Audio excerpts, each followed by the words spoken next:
হযরত ইউনূস আলাইহিস সালাম তাফসীরে আছে, ইউনূস নবী আল্লাহকে বলছিল, আল্লাহ আমার জাতি বড় অবাধ্য, আমি আর বলতাম না, আপনি ধ্বংস করে দেন।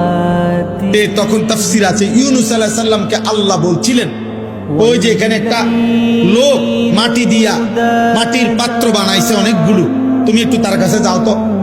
কুমার আর কি, কুমার। ইউনূস আলাইহিস সালাম ওই লোকটার কাছে গেছেন। তা আল্লাহ বলছেন, ইউনূস ওই বেটারে শুধু একটা কথা বলো, যে সে যে এই মাটি দিয়ে মাটির পাতিল বানাইছে, এরকম তার হাতের বানানো একটি মাটির পাতিল ভেঙে ফেলতে বলো, তারে ভাঙ্গে লাইতে। ইউনূস আলাইহিস সালাম বলছে, হে ভাই, আপনি আপনার বানানো এই মাটির পাতিল থেকে একটি পাতিল ভেঙে ফেলেন। তখন ওই কুমার সে বলছে, এই মিয়া, আমার নিজের হাতের বানানো মাটির পাতিল আমি ভাঙবো কেন? বোকা নাকি আমি?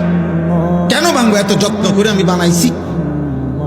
আল্লাহর কসম, ইউনূস আলাইহিস সালামকে আল্লাহ তাআলা তখন ডাক দিয়ে বললেন, ইউনূস, মাটির পাতিল যে বানায়, এমন এক মানুষ যদি এক সাধারণ মাটির পাতিল নিজের হাতে বানানো ভাঙতে না চায়, আমি যারে মায়ের পেটে 9 মাস রেখে নিজের হাতে সাজাইছিলাম, আমার দেওয়া চোখ নাক কান দিয়ে আমি বানাইছি যারে, আমার সেই বান্দাকে আমি কেমনে জাহান্নাম দিই?